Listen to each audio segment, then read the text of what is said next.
este momento, estamos contigo, contigo unidos, contigo y tus problemas. RCR presenta Contigo, Dinora Hernández. Amigos, buenas tardes, sean bienvenidos todos aquí a la radio que se ve contigo. Estamos aquí construyendo juntos, que me acompaña hoy, como siempre, la líder de este programa, Dinora Hernández, quien les habla Justo Navarro. Hoy vamos a hablar sobre el colapso de los servicios en Venezuela, pero dos en específico, la salud y la educación. ¿Qué está pasando hoy en Venezuela? Han arrojado datos, el estudio de la Escuela de Educación de la Universidad Católica Andrés Bello. Hoy vamos a hablar sobre eso con nuestra invitada Yorelis Acosta, para luego irnos al área de salud. ¿Qué están tomando hoy nuestros adultos mayores en esta emergencia humanitaria compleja? ¿Cómo cuidamos nuestra salud en torno a la escasez que hay y también al elevado costo de los medicamentos? Pero para darle riendas sueltas a este programa que promete, además nos va a dar y nos va a brindar herramientas e información valiosa, vamos a darle las gracias a quienes hacen esto posible.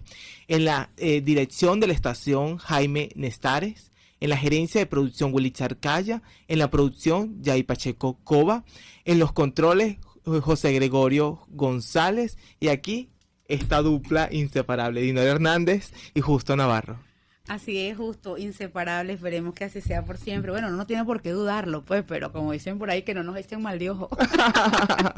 Un abrazo a todos. Justo, pues, un momento importante para saludar a la audiencia, para agradecer a los dueños de la casa RCR, que es toda Venezuela, pero que es nuestro querido Jaime Nestares, como señalaste, nuestra productora Yay Pacheco Cova, y pues el hombre que yo siempre digo que puede que pierda el control, pero siempre los tiene, los retoma, que es José Gregorio. Es importante, amigos, que en este momento difícil, a pesar de pues siempre ese espíritu que tiene el venezolano, que tenemos de reír ante la adversidad, queremos expresar desde este programa nuestra solidaridad plena y total, pero sobre todo la admiración con el pueblo venezolano, ese pueblo que se sobrepone a la tragedia natural, a la tragedia social y a la tragedia política que vive. Venezuela es sin lugar a duda un pueblo que se levanta y eso es lo que nos hace grande. Quiero enviar entonces un abrazo en nombre de la Casa de RCR, de Justo Navarro, de mi persona Dinora Hernández, a los vecinos del Castaño en Aragua, que ayer lamentablemente sufrieron los embates de la lluvia, al pueblo de Tejerías, que aún pues se levanta, pero no se ha repuesto totalmente de esta tragedia, pero también fuera de nuestras fronteras, ya cuando no es una tragedia natural, sino una tragedia política, porque tiene ribetes políticas, abrazar a todos los venezolanos migrantes que están en México, por cierto, México, lugar donde se celebran algunas veces esas mesas de negociaciones y diálogo. Ojalá se celebraran en este momento y los deportaran a todos, para que sientan en carne propia lo que están sintiendo nuestros migrantes. Allá tengo un buen amigo que me hizo una llamada para señalarme cómo le estaban pasando, no sabía, no tenía conocimiento de que estaba en este momento él en ese grupo que hizo la ruta hacia Estados Unidos. Pues quiero comentarles que muy mal la están pasando nuestros migrantes y consideramos que si bien es cierto que todo Estado tiene derecho a definir su política migratoria, solamente dos cosas podemos decirle: lo que están haciendo es inhumano, déjenlos entrar. Y si ustedes tienen a bien devolverlos a su país, que me perdone Colombia, pero que deporten al colombiano de aquí, que deporten a Nicolás Maduro, para que nuestra gente pueda ser feliz. Pues en medio de este contexto dramático, decir sin embargo que somos el pueblo que se levanta. Feliz día, Venezuela. Feliz día, Justo. Así es, ya tenemos a nuestra invitada en línea vía Zoom, Yorelis Acosta, psicólogo clínico y social, también profesora universitaria, y ella es una investigadora destacable, porque cada vez que vamos a tocar temas sobre el daño psicosocial que atraviesa Venezuela, sobre cómo la familia venezolana tener herramientas para sobrellevar lo que representa esta emergencia humanitaria compleja que tiene impacto en todas las áreas de nuestra vida cotidiana, como lo es también la educación. Siempre Yorelis Acosta es la indicada, no solamente para Radio Caracas Radio, sino también para medios internacionales. Antes de darle el pase a Yorelis Acosta, quiero hablarles un poco sobre el estudio que hizo la Escuela de Educación de la Universidad Católica Andrés Bello sobre el informe del Sistema de Evaluación de Conocimiento en Línea 2021-2022. Este informe demostró que casi 5 millones de estudiantes venezolanos están reprobados en matemática y habilidad verbal. Se hicieron evaluaciones en 50 instituciones de Caracas y 17 estados del país, con 16.000 pruebas a estos estudiantes, y los datos fueron los siguientes: 67,70% de la muestra reprobaron matemática, es decir, 7 de cada 10 estudiantes que van desde sexto grado hasta quinto año no tienen los conocimientos mínimos en matemáticas. También el promedio en escuelas privadas en estudiantes de sexto a quinto año es de 9,8 puntos sobre 20. El promedio en escuelas públicas subvencionadas en estudiantes de sexto a quinto año es de 7,87 puntos sobre 20 en el área de matemáticas. Pero hay algo también importante que destacar, que es en la habilidad verbal. El 60,98% de la totalidad de la muestra fueron reprobados. Es decir, 6 de cada 10 estudiantes no tiene conocimientos mínimos en habilidad verbal. Los promedios en colegios privados es de 10,48 de 20 puntos. Y el promedio en los colegios públicos es de 8,20 puntos sobre 20. Es unos datos alarmantes. Por eso hoy tenemos a Yorelis Acosta, y yo le quiero hacer la primera pregunta, Dinora, y es: ¿qué está pasando hoy con la educación de nuestros niños venezolanos? Entendiendo que es un país que está atravesando una emergencia humanitaria compleja, porque cómo se enseña, y lo decía Dinora en programas pasados, cómo un profesor enseña cuando tiene hambre y cómo un estudiante aprende también cuando tiene hambre, Yorelis. Hola, feliz tarde. Bueno, gracias por esa introducción hacia mi trabajo, y gracias también por el respeto hacia mi trabajo, que es una de las cosas que yo valoro especialmente, porque a veces cuando decimos cosas incómodas, la respuesta puede ser la descalificación de tu trabajo. Y yo siempre, entonces, mis trabajos son públicos y la idea es que estimulen otras investigaciones, otras perspectivas, ¿verdad? Y que lleguen a otros resultados y debatir desde esos resultados, pero sobre todo ese resultado tenemos que hacer algo con esos números que tú estás señalando. Bueno, ¿qué pasa con estos resultados que ha encontrado la Universidad Católica? Y de ahí la importancia de hacer investigación, que 11 millones de jóvenes que están en edad entre 6 y 18 años, ¿verdad? Que estudian primaria y secundaria, que están obligados, porque nuestra educación es obligatoria, solamente asiste el 70%, podemos decir eso. Y es decir que hay 3 millones de jóvenes que están excluidos del sistema educativo por esas razones también.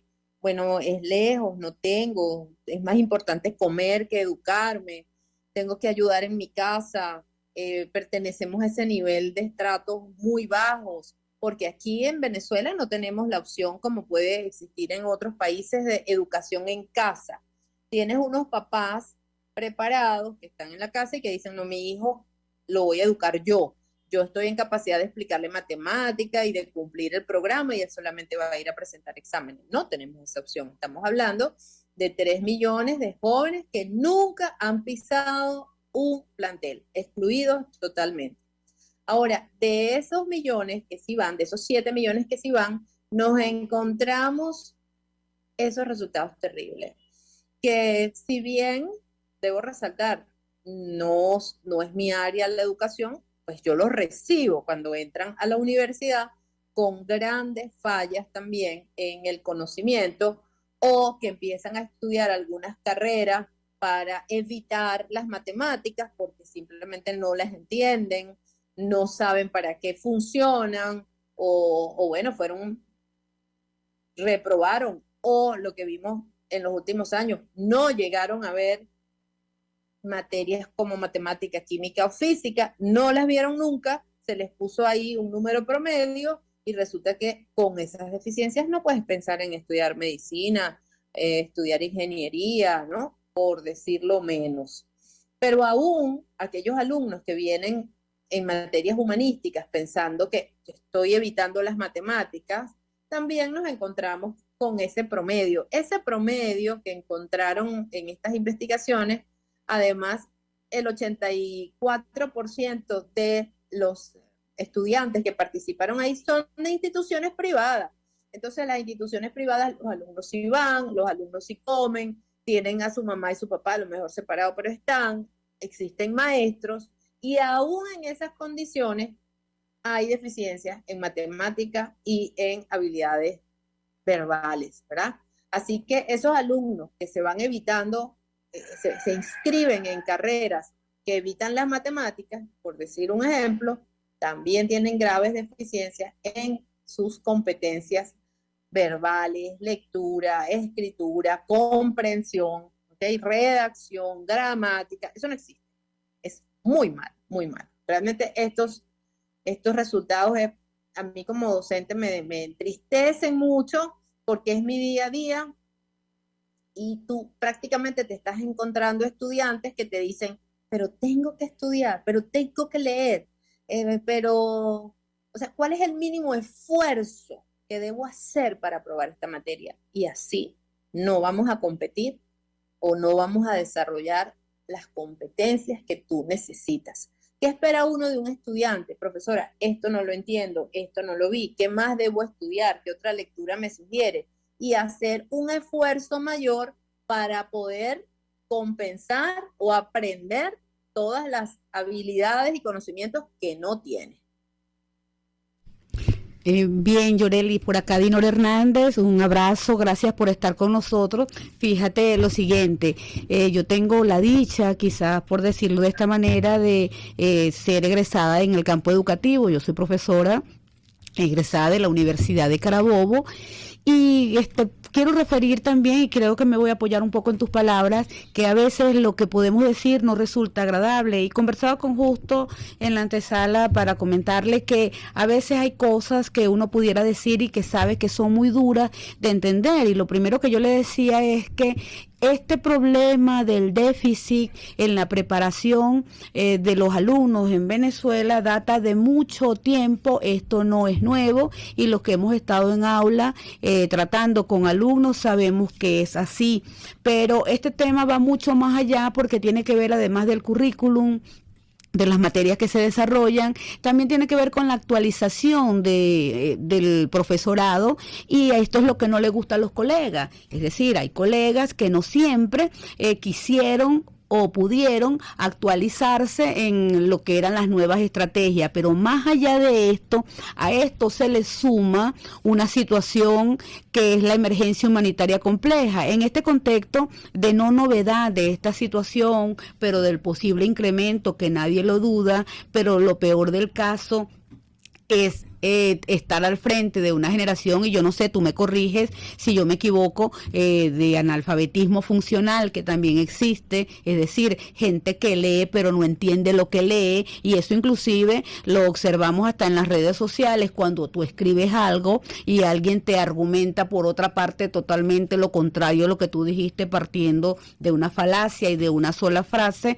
Yo quería preguntarte, Yoreli, ¿qué factores influyen en el aprendizaje, más allá de este factor actitudinal, que es la actitud con C, las ganas, los deseos, la voluntad, que muchas veces no está presente en muchos estudiantes, por cierto, y en muchos adultos tampoco quiere aprender, no quiere leer? ¿Qué factores influyen además de esa actitud con C y la actitud con P, las capacidades, las operaciones? Entonces, yo te escucho y yo quiero repetirle a la audiencia por qué razón tú estás acá, porque si bien es cierto que tú eres docente en el área universitaria y tienes ese roce con los alumnos, también queremos escuchar a la psicóloga que nos diga qué factores condicionan el aprendizaje de un alumno. ¿Por qué no aprende? Uno, la actitud. Porque no quiere, porque no puede, porque lo primero es tener las ganas de hacerlo. Segundo, las habilidades cognitivas, la preparación. Y lo tercero, que es ese ambiente psicoafectivo. Entonces, si tú me pudieras ayudar a desarrollar un poco más allá para no quedarnos en esto que decimos, el muchacho no aprende y el muchacho tiene una calificación baja. Pero es que el docente también, tú le puedes hacer esa misma prueba que le estás haciendo al muchacho y cuidado si te llevas una sorpresa. Pero adicional a ello, Sí. es solamente que no fíjate, quiere hace o poco- está condicionado por muchos factores. Perdóname el contexto tan largo, Yoreli, te saludo. Hace poco, gracias, un saludo también especial. Hace poco escuché a otra persona mostrando otros resultados donde decían que se habían encontrado jóvenes en sexto grado que no sabían, se lo habían conseguido.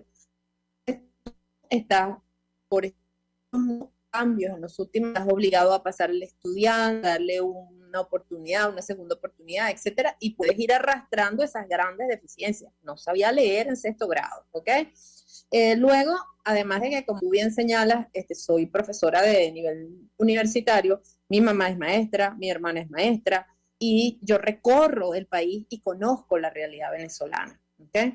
Entonces siempre he escuchado los grandes esfuerzos también que hacen los maestros por hacer su trabajo de la mejor manera, pero también tienes que partir que no puedes estar altamente motivado cuando estás obligado a duplicar tu esfuerzo, a tener 2 trabajos, 3 trabajos, porque el salario es miserable, ¿verdad? Yo también como profesora universitaria estoy obligada a hacer otras cosas, aunque mi trabajo me apasiona. Yo entro a la universidad, a la UCB, a mi oficina, y se me mueve el corazón. Y a veces digo, ay, yo quisiera dedicarle más tiempo, pero es que yo tengo que hacer otras cosas para poder hacer eso. No todo el mundo tiene esa vibra de haber escogido y de hacer, ¿verdad? Lo que te gusta. Y allí también hay otro tema, como las escuelas de educación cada día tienen menos estudiantes. Uno de los proyectos más hermosos que me parece que ha tenido nuestro país es el pedagógico que ustedes tienen tan cerca. La universidad de los maestros tienen que formarse bien. Pero, circunscribiéndome a tu pregunta, ¿cuáles son esos factores que afectan el aprendizaje? Bueno, hay variables relativas a la familia, al contexto, a la escuela y al estudiante propiamente, como tú señalas, ¿no? Esa suma de factores van a empujar, o van a frenar el aprendizaje. Cuando pensamos en la familia, entonces aquellas características socioeconómicas y culturales, o sea, puedes tú cubrir tu canasta básica y llevar a ese muchacho a la escuela desayunado, con merienda, con uniforme, con cuadernos, etcétera, etcétera. Factores relativos a la familia. Luego hay factores relativos a la escuela. ¿Cómo está esa infraestructura escolar? Yo recuerdo que cuando yo estudié había hasta microscopios, ¿ok? Entonces, ¿cuáles son esa estructura física, pero también elementos que van a ayudar a las clases para que el joven entienda? Toda la dotación para las prácticas didácticas, todos esos recursos educativos que deben tener las escuelas, pero además recursos, no solamente papel, lápiz, un libro, fichas, ya lo más moderno, lo tecnológico, tienen recursos esas escuelas para que los jóvenes aprendan, tengan internet y todo esto. Y luego hay características también que se incluyen dentro de esos factores escolares, que son las relativas a las características de los profesores. Están motivados, están actualizados. Y luego, entonces, hay factores relativos al alumno, que son esas habilidades y motivaciones, si hay discapacidad o si hay condiciones especiales de los alumnos. Entonces, en resumen, tendríamos 3 categorías de factores que influyen en el aprendizaje, es decir, que es un fenómeno multidimensional y complejo, ¿verdad? Y que cualquier solución que intentemos tiene que pasearse por todo eso. No hay soluciones mágicas. La solución también es compleja para abordar los factores asociados a la familia, asociados a la escuela y asociados al propio alumno o alumna. Elis, tenemos que ir a una breve pausa, pero antes yo quiero citar una frase del director de la Escuela de Educación de la Universidad Católica Andrés Bello cuando se hizo público este informe, para que tú me puedas decir cuáles son las herramientas que hoy en los hogares venezolanos podemos implementar. El director de la Escuela de Educación de la Universidad Católica Andrés Bello dice lo siguiente: nos estamos jugando los próximos 100 años del país. Carlos Calatrava. Vamos a una breve pausa y al regreso Yorelis Acosta nos dirá cuáles son las herramientas que los hogares venezolanos pueden tener hoy para revertir ese compromiso cuando un país ha tocado fondo. Vamos a una breve pausa comercial y ya volvemos contigo.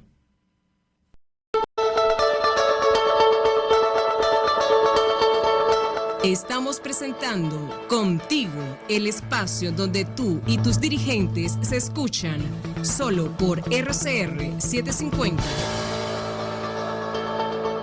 Puedes seguirnos en nuestras redes sociales, en Twitter, @RCR750, la radio que se ve. Y ahora quiero hablarte de Comercializadora Prada, y ya de solo nombrarlo se me hace agua la boca, porque Comercializadora Prada son los más frescos quesos y embutidos que te llevan a tu casa. Todos los quesos, todos los embutidos, y como cuentan con proveedores exclusivos, te resulta mucho más económico.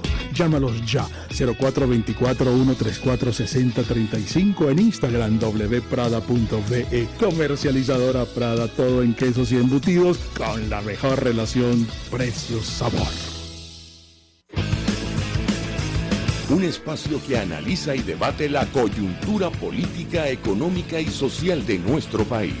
Acompañe cada mañana a la periodista María Alejandra Trujillo en Palabras más, palabras más, palabras menos. Palabras más, palabras menos. Informes, entrevistas, análisis y discusiones sobre los temas de actualidad. Es lo que más te puedo dar, es lo de siempre. Palabras más, palabras menos. De lunes a viernes, de 7 a 8 de la mañana, por RCR 750 AM.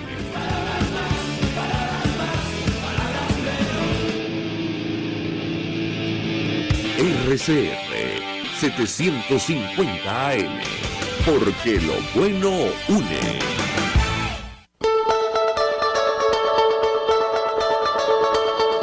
Contigo, Dinora Hernández, para construir y avanzar. Contigo hacia el camino de la prosperidad y nuestra libertad. Solo por RCR 750. Y bien, amigos, estamos de vuelta. Aquí estaba conversando con Justo diciéndole, regreso yo.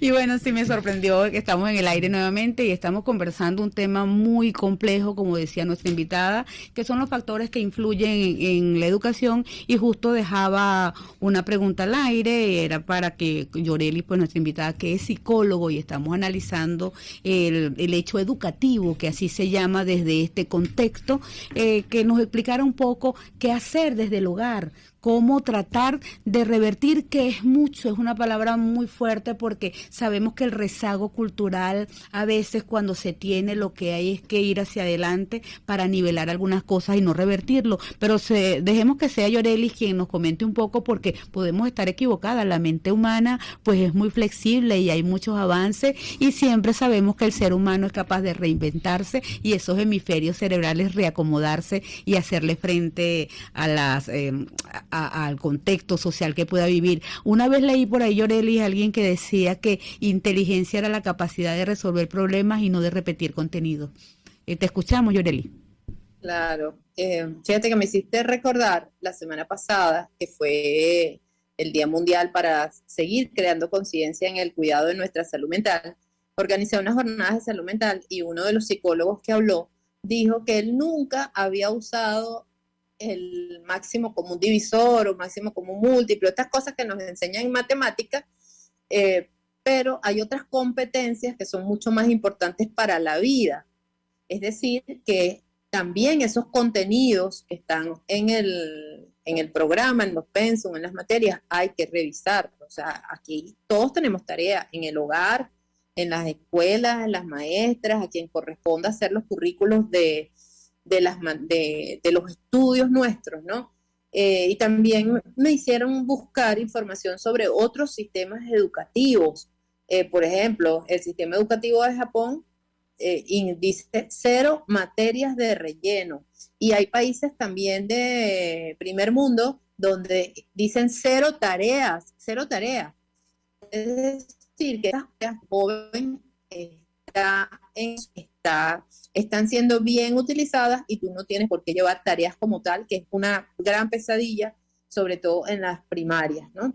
Y los énfasis están en otro lado. Yo creo que ahí, en la casa, podemos nosotros reforzar. Leer es importante. Tomar amor a la lectura, ¿verdad? Entonces, cuando un estudiante dice, no quiero leer, no me gusta, tú puedes leer muchas cosas. Puedes leer en red, puedes leer digital, puedes leer sobre el deporte, puedes leer sobre animales, pero hay que leer y hay que comprender. Así que la tarea también de la casa y de los papás es ayudar a ese amor por aprender, que es una gran capacidad también. Me gusta aprender, es una cualidad de la gente exitosa. Nunca una persona, no importa su oficio o su profesión, debe decir, listo, me gradué, ya no voy a leer. Siempre, porque el mundo es demasiado dinámico y hay información nueva, ¿no?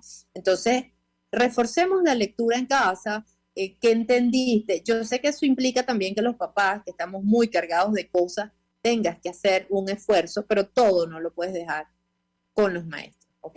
Entonces, esa habilidad de la lectura es importante. Y quiero cerrar la idea de estos cambios que se hicieron en el sistema educativo de Japón. ¿Dónde están ellos haciendo énfasis? Más que en matemática, hacen énfasis en aritmética de negocio. Ahí están, por supuesto, las operaciones básicas, pero también las habilidades. Imaginemos la gente que está en los sectores más desprotegidos, más vulnerables, que tú, además de sumar, restar, dividir, le enseñes a finanzas, a montar un negocio, a defenderse, a entender la economía general.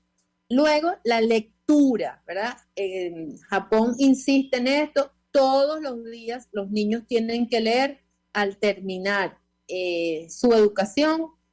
Cada año los niños van a leer 52 libros. Preguntémonos nosotros, incluso los adultos, ¿cuántos libros al año nos leemos? Bueno, los chamos, los jóvenes en Japón, por año están sobre los 50 libros.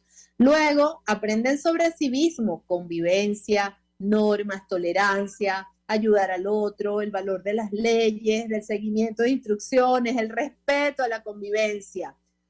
Hacen énfasis en computación, ¿verdad? En el manejo de internet y negocios online, redes sociales, y los idiomas. Cuando termine el año, la escolaridad, los jóvenes van a hablar 4 idiomas. ¿Qué te parece? Y aquí nosotros estropeamos el castellano. Así es. Cuando escucho a Yorelis Acosta, psicólogo clínico y social, también investigadora de Sendes y profesora universitaria, me recuerda mucho lo que ella señala y esas herramientas que tienen que tener los hogares hoy venezolanos, esa Venezuela tierra de gracia que queremos construir contigo que nos estás escuchando. Muchas gracias por esas herramientas y abrirnos ese panorama, Yorelis. Yorelis, antes de despedirte, porque es que siempre es fascinante conversar contigo, es muy difícil despedirte y es precisamente porque tú tienes algo que yo suelo admirar en muchas personas y que ojalá pueda tener el privilegio de tener ese don en algún momento, que es el don de la palabra. Tú eres una excelente narradora, una excelente contadora de testimonios y de historias. Y yo quiero preguntarte en ese contexto, Yorelis, ¿qué opinas del poder de la metáfora como herramienta para transformar vidas? ¿Por qué pregunto esto? Porque Yo recuerdo una frase atribuida a Albert Einstein que dice: si quiere que su hijo sea inteligente, léale cuentos de hadas, pero si quiere que sea más inteligente, léale más cuentos de hadas, porque solamente la lógica te lleva de un lugar a otro, pero la imaginación te lleva al infinito. Y contar una clase, narrar una clase, contar una historia, le instala al joven sin agredirle, a través de los personajes, lo que es la vivencia de un personaje que es capaz de superarse. Y por supuesto muchas veces aparece el malo, el bueno, el contexto, pero sirve esas historias pequeñas, esas fábulas y esas metáforas desde el punto de vista psicológico, para ayudar también a estimular esa habilidad intelectual, para que el joven aprenda inclusive lo que es expresarse y a contar su propia historia. Yoreli. Pero todo es entrenable, Dignora, porque me hiciste recordar un tiempo cuando yo trabajé con estimulación infantil y cómo usábamos el juego y los instrumentos de la vida cotidiana para estimular habilidades espaciales, motricidad fina, percepción, colores, etcétera. Entonces, no, si tienes una mamá entrenada, también requiere ciertos conocimientos, y para eso están ustedes los educadores. Una mamá entrenada es capaz de, con una pelota, poder desarrollar, hacer el juego, pero a la vez estás estimulando en el niño muchas cosas. Estás estimulando formas, estás estimulando sensaciones, incluso lectoescritura, nociones básicas de lectoescritura, ¿ok? Y todo es entrenable. Y cuando tú dices, oye, tú tienes la capacidad de la oratoria, decirle también a los profesionales o a los adultos que nos están escuchando que uno nace como una tabula rasa. Todos esos elementos se van formando, así que yo hice oratoria, yo me escucho, yo leo, yo todavía estudio, hay un día a la semana que yo dejo para estudiar. ¿Por qué? Porque el mundo es complejo y yo necesito a mis estudiantes darle lo mejor, ir incorporando también los últimos conocimientos y no ser una simple repetidora de los conocimientos.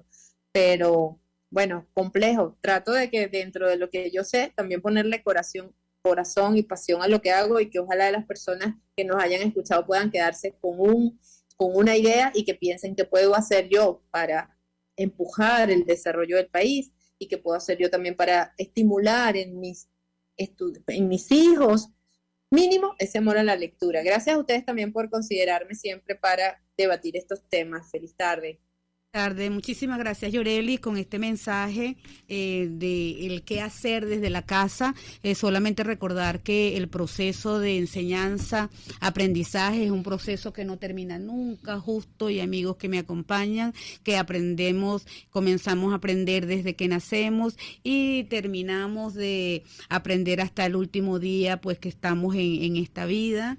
Y de alguna manera todo proceso usted decide si le sirve como trampolín para aprender y lanzarse, o como cojín para sentarse y detenerse. Y yo digo, aplastarse y no evolucionar más. Siempre hay que escuchar, hay que aprender. Recientemente en un chat pues de nosotros, de nuestro grupo, donde estaba Justo, que puso el tema de educación, conversábamos sobre si eran los estudiantes, si eran los profesores, si hacía falta que nosotros descubriéramos nuevas formas, nuevos métodos, y pues yo les decía que existe mucha metodología, tenemos entonces muchos libros, y quiero leer algo que escribí en ese contexto, en ese momento. Decía: existen muchas propuestas en materia de estrategia y metodología para la enseñanza. En este contexto el tema no es nuevo y está ampliamente documentado, incluso recogido en textos sobre pedagogía de las ciencias sociales, las ciencias naturales y las ciencias fácticas. Esto va mucho más allá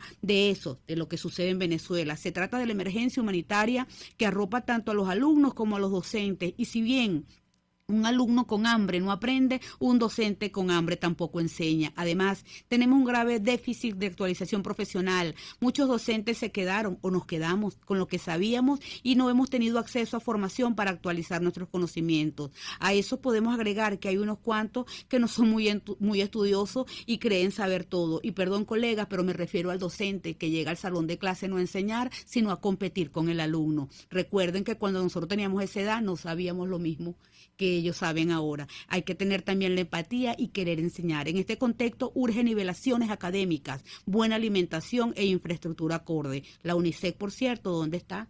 debería garantizar que los alumnos, que los niños aprendan, pero además, si lo garantizan, tampoco podrán en este contexto de tiranía del país. Esto es déficit académico estructural y ya está en todos los niveles. El mejor indicador, a mi juicio, es el analfabetismo funcional.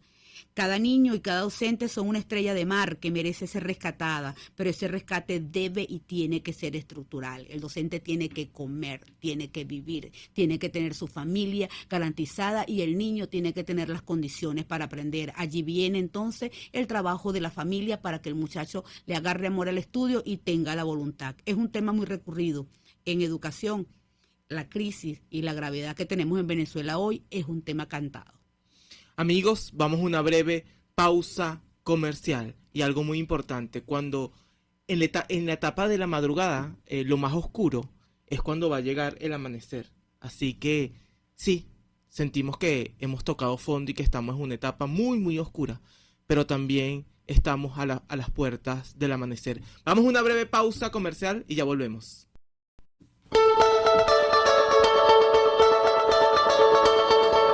Estamos presentando Contigo, el espacio donde tú y tus dirigentes se escuchan, solo por RCR 750.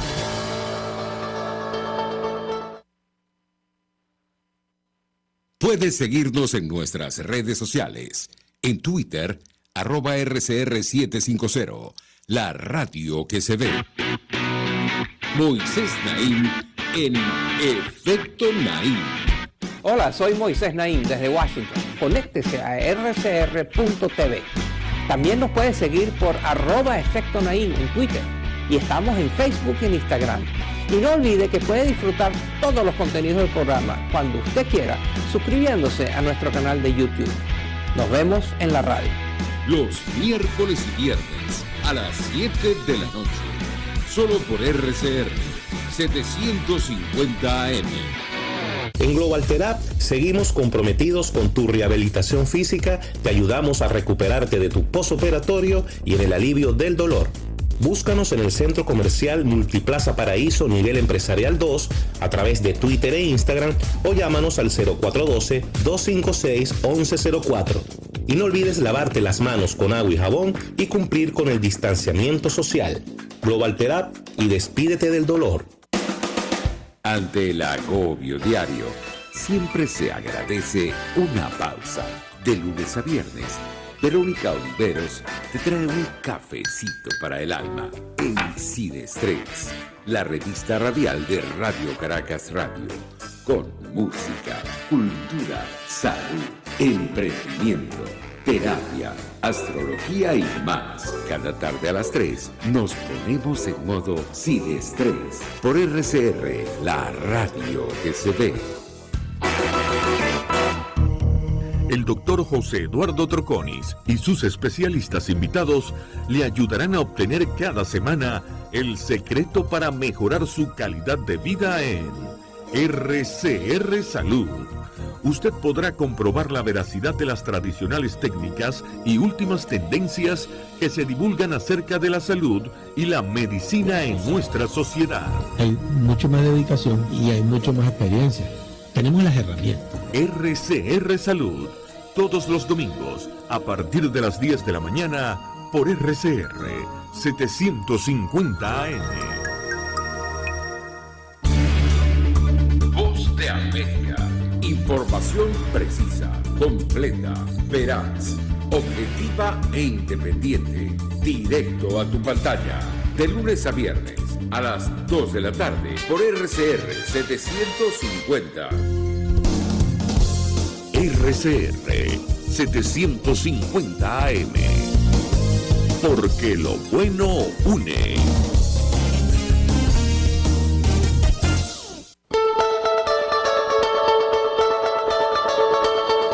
Contigo, Dinora Hernández, para construir y avanzar. Contigo hacia el camino de la prosperidad y nuestra libertad. Solo por RCR 750. Amigos, sean bienvenidos de nuevo aquí a Contigo, aquí en la radio que se ve. Hoy estamos hablando sobre el colapso de los servicios en Venezuela, la educación, pero ahora también la salud. Y para eso tenemos también a un profesional especializado en el área a abordar. Él es Abraham Sequeda, es farmacéutico especialista en aseguramiento de la calidad y profesor universitario. En este momento Abraham se encuentra en el estado Mérida porque él es merideño. Gente valiosa para este país. Abraham, hoy hablábamos de qué están tomando nuestros adultos mayores, ¿no? En esta emergencia humanitaria compleja, cuando no se consiguen medicamentos, cuando muchos medicamentos que se consiguen son genéricos, otros están vencidos. Entonces vivimos en esa constante incertidumbre de cómo cuidar nuestra salud frente a una emergencia humanitaria compleja que nos lleva a estabilizarnos en el fondo. ¿Cómo hacer para ser precavido y cuidar la salud de nosotros? Muy bien, Justo, ¿cómo estás? Saludos a Dinora. Buenas tardes y bueno, gracias por su invitación. Justo, tú me dices si puedo iniciar video o no es necesario. Sí, con video. Ok, muy bien. Bueno, nuevamente gracias por tu invitación. Realmente debemos decir que esa emergencia humanitaria, aunque podemos pensar que ya terminó, cumplió su periodo, pues no, continúa. Y yo antes de responder a tu pregunta específica, Justo, yo quisiera ir un poco más atrás de lo que son las causas de lo que hoy estamos viviendo en Venezuela y vamos a seguir viviendo si no se toman las medidas correctivas. Entonces, fíjate, en Venezuela hace muchos años no hay políticas en salud. Políticas públicas en salud no existen. Lo que se hacen son agarrar parches por aquí, parches por allá y nada planificado. Eso es lo primero. Segundo, si no hay políticas en salud, no hay un sistema sanitario venezolano. Aquí lo que hay es una red de hospitales que lo que son depósitos de enfermos, lamentablemente, y no es por los profesionales que están allí. Es que no hay forma ya que el Estado pueda financiar esa red hospitalaria. Y por el otro lado tenemos un sistema de clínicas privadas que, por supuesto, hay que respetar también esas empresas, pero realmente si uno no va con un saco de dinero, uno no puede acceder a ella. Y finalmente, si no existe un sistema sanitario venezolano, no vamos a tener un sistema regulatorio nacional lo suficientemente fuerte, robusto. Y es ahí el problema. Tenemos una autoridad regulatoria, que es el Instituto Nacional de Higiene, Rafael Rangel, que está haciendo todo lo que está a su alcance.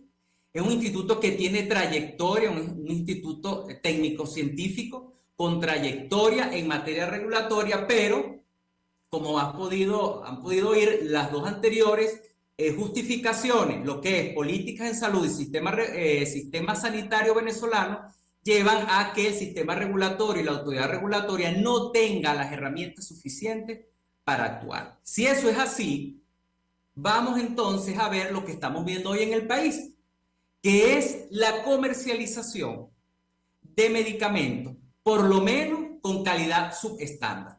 ¿Qué quiere decir medicamentos con calidad subestándar? Son esos medicamentos que son fabricados en Venezuela y en otros países que se están importando a través de una Gaceta Oficial aprobada en 2019, la Gaceta Oficial 41.610, la resolución 075, en la cual, debido a la emergencia, porque no había medicamentos en el país, y por todos, tú te pones a observar todos los estudios y proyectos. De hecho, yo participé con unos colegas elaborando un proyecto de lo que debería ser la reactivación de la industria farmacéutica, y evidentemente había una política de importación en el tiempo inmediato para ayudar a paliar un poco la necesidad que había en materia de medicamentos. Ahora, ¿qué pasa? Esta Gaceta Oficial aprobaba la importación a través de un permiso sanitario de importación de medicamentos conocidos, categoría C, y genéricos, es decir, aquellos medicamentos que son más asequibles a la población. Realmente estos productos no están siendo evaluados por la autoridad regulatoria. estos productos están siendo evaluados solamente con 4 documentos en el Sistema Autónomo de Contraloría Sanitaria, función que no le pertenece. Y te tengo que decir de una vez, la posición de nosotros, el equipo en salud que está llevando adelante toda esta jornada, no es en contra de, es apoyar a, ¿en función de qué? En función de la salud de los venezolanos, más nada. Entonces, en vista de eso, tenemos hoy en día en Venezuela comercializándose una cantidad de medicamentos con calidad subestándar, es decir, que no cumplen las especificaciones de calidad. Incluso muchos de ellos tienen concentraciones de principios activos por debajo de lo que debería tener para poder ejercer una efectividad sobre la entidad clínica del paciente, y entonces los pacientes están experimentando lo que nosotros llamamos fallas terapéuticas. Es decir, esos pacientes vienen siendo controlados con un medicamento, cualquier sea su marca, cualquier sea su fabricante, y por alguna razón no tienen el dinero para comprar ese medicamento nuevamente, o se desapareció los anaqueles, o no pudo llegar a esa farmacia donde lo vendían porque la persona vive alejada. Entonces tiene que comprar estos medicamentos, y al cabo de unos días comienzan entonces, por ejemplo, un paciente que nos ha tocado tratar con ellos, un paciente hipertenso que ha cambiado a estos medicamentos que ni siquiera tienen registro sanitario, ni el registro sanitario otorgado por la Autoridad Regulatoria Nacional, ni el permiso sanitario de importación. Y este paciente a los pocos días comenzó a sentir taquicardia, cefalea, y esto es lo que nosotros llamamos entonces fallas terapéuticas, porque ese medicamento que adquirió bajo ese esquema no le está garantizando la salud. Entonces, el problema es ese, que se está comercializando en Venezuela productos con calidad subestándar y posiblemente productos que no han sido registrados en su país de origen, es decir, productos falsificados.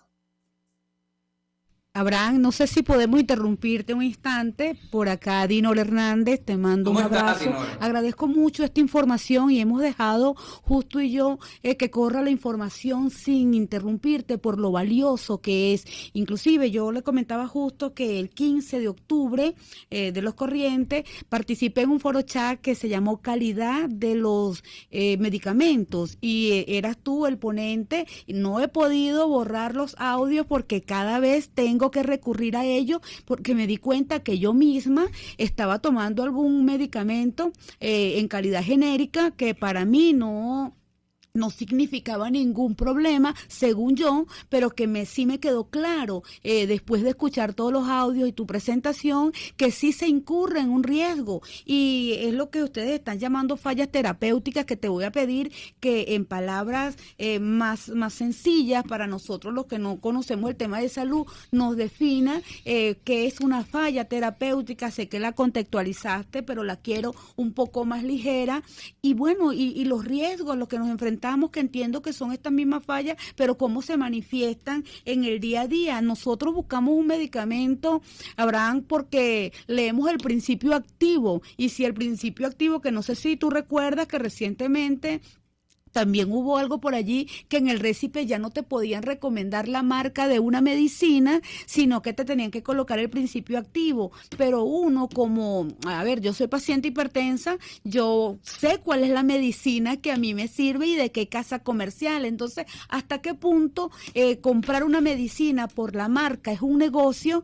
Y ¿hasta qué punto comprar la medicina por el principio activo puede significar un riesgo para el mismo paciente que está siendo tratado desde hace mucho tiempo con un medicamento al que uno conoce su caja y su casa comercial? Te digo porque siento que no soy solamente yo, sino que inclusive he puesto en riesgo quizá familia, diciéndole no le compres ese, cómprale el mismo, que es el mismo principio activo, y creo que nos está pasando a todos los venezolanos. Sí, y algo también, Abraham, para que me puedas señalar cuáles son esos medicamentos que hoy colocan la salud más del venezolano en riesgo, que están trayendo de afuera. Quiero que a ver si me puedes señalar de qué origen vienen esos medicamentos, de qué país, y también a qué área mayormente van dirigidas, si a la hipertensión, temas de diabetes, todo eso, por favor.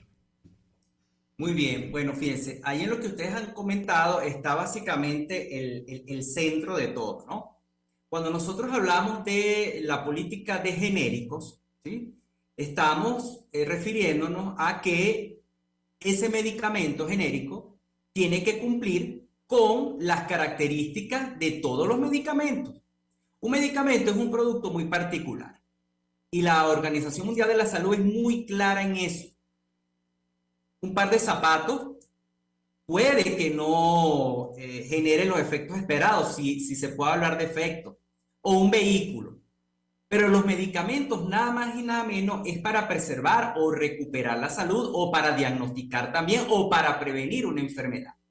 Entonces los medicamentos tienen que reunir varias características. Las más importantes, ser seguros, porque son moléculas orgánicas, químicas, que pueden hacer contacto con cualquier parte del cuerpo, ¿okay? Y afectar la fisiología. Entonces tienen que, además de su blanco terapéutico, su receptor farmacológico, que es el que ejerce el efecto beneficioso para curar, aliviar, etc.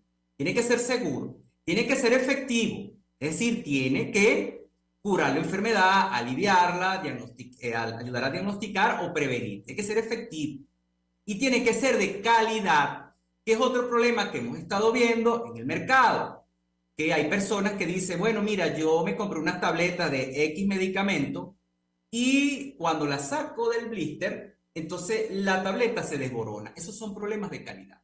Cuando una tableta venía normalmente de esa misma marca, de ese mismo laboratorio, incluso puede ser un genérico, pero del mismo laboratorio, y esa tableta venía de un color y de repente viene de otro color, esas son fallas de calidad que alertan de que algo pasó allí. Si yo me voy a tomar un jarabe o una solución inyectable y eso está turbio, ahí hay problemas de calidad. Hay problemas de calidad que uno puede observar y otros que no podemos observar. Por ejemplo, si la concentración del principio activo está más baja de lo que debería, ¿sí? Por ejemplo, 50 miligramos una tableta de un antihipertensivo y en realidad tiene 30 miligramos, eso no va a hacer efecto terapéutico. Pero el paciente puede observar ese detalle, no puede. Nosotros podemos observar o saber que un inyectable está contaminado o tiene pirógenos, no podemos, salvo que sea un caso excepcional que podamos saber que ese producto está turbio.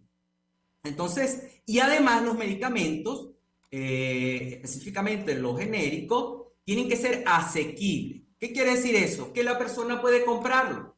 ¿Okay? Entonces, esas 4 características, la Organización Mundial de la Salud dice, tienen que cumplirse incluso con la política de genérico. ¿Qué es lo que ha venido ocurriendo también acá? Que es la misma tendencia de decir, bueno, aquí tienen los medicamentos económicos, un acetaminofén en 3 bolívares, si usted se pone a sacar la cadena de costo, o sea, la estructura de costo, perdón, eso básicamente la fabricación fue gratuita.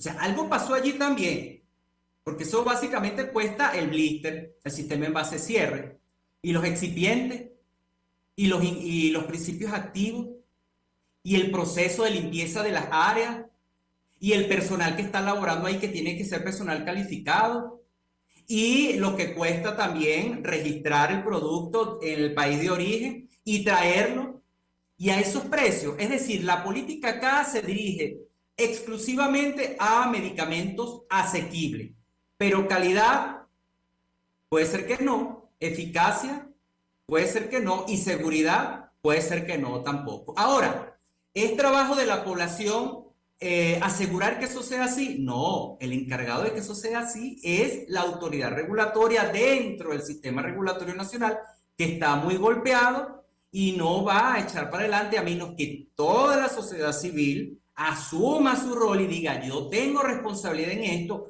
y voy a actuar en consecuencia. Entonces, lo otro, lo de los genéricos, eso también lo establece la Organización Mundial de la Salud, es para que venga un paciente con su récipe, que es una gaceta oficial que se emitió, como dijo Dinor, en el año 2006, no me acuerdo el número de la gaceta, donde los récipes tenían que venir con el nombre del médico, el nombre del paciente, la cédula de identidad, la edad, el nombre del fármaco en su denominación común internacional o nombre genérico, los miligramos, bueno, y todas las indicaciones, la posología, Bueno, la indicación es para qué es ese medicamento. El régimen posológico también tiene que estar ahí en la receta, es decir, cuántos miligramos se va a tomar, cada cuántas horas durante el día y por cuántos días. Y además, todo lo que encierra la dispensación de ese medicamento, de decirle al paciente, bueno, usted tiene que cumplir con la terapia. Ese medicamento puede generar reacciones adversas. Ese medicamento no se lo puede tomar antes o después de la comida o con tal comida porque a lo mejor no se va a absorber, no va a ser biodisponible y no le va a ejercer el efecto terapéutico. Entonces, bueno, decía que iba ese paciente con ese récipe, pero había un medicamento de marca y hay un medicamento genérico. Y el paciente no tiene dinero para comprar el de marca. Entonces, hay una política que se llama la política de sustitución. El farmacéutico, basado en la equivalencia farmacéutica, dice, este genérico tiene el mismo principio activo, es la misma forma farmacéutica, a la misma concentración, se administra por la misma vía, entonces yo hago el cambio, fíjense todo lo que el conocimiento que esto requiere. Entonces yo le hago la sustitución de ese medicamento de marca por este genérico, y el paciente se va feliz y contento. Y como la autoridad regulatoria ha asegurado que ese medicamento es eficaz, es seguro y es de calidad, va a ejercer su efecto terapéutico en ese paciente.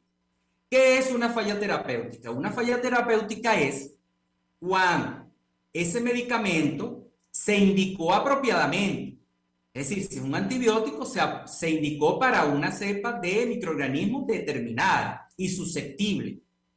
Si es que es hipertenso, se indicó el fármaco que actúa eficientemente para reducir la presión arterial. Pero además se indicó con la dosis apropiada, el intervalo de dosificación apropiada, por el tiempo apropiado. Entonces, cuando eso es así, y el medicamento no es que es por primera vez, Dinora, por ejemplo, tú comenzaste tu tratamiento y el médico te mandó un antihipertensivo por primera vez, del primer día. Tal vez no te surte el efecto esperado, pero eso no es una falla terapéutica. Simplemente tú eres un individuo diferente a todos los demás, no somos iguales, entonces porque puede haber variaciones genéticas, entonces tú tal vez necesitas una concentración mayor de ese medicamento o tal vez unir ese medicamento con otro que también se utiliza, con otro mecanismo de acción para tratar la hipertensión arterial. Entonces, eso no es falla terapéutica. Falla terapéutica es cuando tú te administras un medicamento, sus condiciones de administración fueron las apropiadas. Y resulta que cuando tú cambias ese medicamento por otro nuevo, ¿sí?, bajo las mismas condiciones de administración, no logras los mismos efectos terapéuticos. Pero no solamente... Abraham, sumamente importante todo lo que nos estás diciendo. Yo creo que va a ser muy importante tenerte en otro programa especial, solamente quizás contigo. Porque nos queda un 30 segundos. Te vamos a despedir, amigos, entendiendo que es sumamente valioso y comprometiendo con la audiencia que te volvemos a tener. Te damos las gracias por estar y quiero darle 30 segundos para que me regale 30 segundos justo para la despedida. Así es, Abraham, nos comprometemos a que podamos tener para la semana que viene, creo que en el primer bloque, hablándonos de cuáles son esos medicamentos más detallados que están dañando la salud de los venezolanos, más en esta emergencia humanitaria. Así que nos despedimos, muchachos, hablamos de los colapsos de servicios acá en Venezuela con Abraham Sequera, farmacéutico, y con la psicólogo social y clínico Yorelis Acosta. Sí, y finalmente decir que solidarios con nuestro amigo Orlando Moreno, quien fue sentenciado a 4 años con algunas medidas restrictivas. Pronto tendremos a Orlando, lo pueden seguir en sus redes sociales, el coordinador de Derechos Humanos de 20 Venezuela, recordando que los pueblos se sobreponen a sus calamidades y tragedias, y esta vez no será la excepción. Seremos grandes, somos Venezuela. Feliz tarde.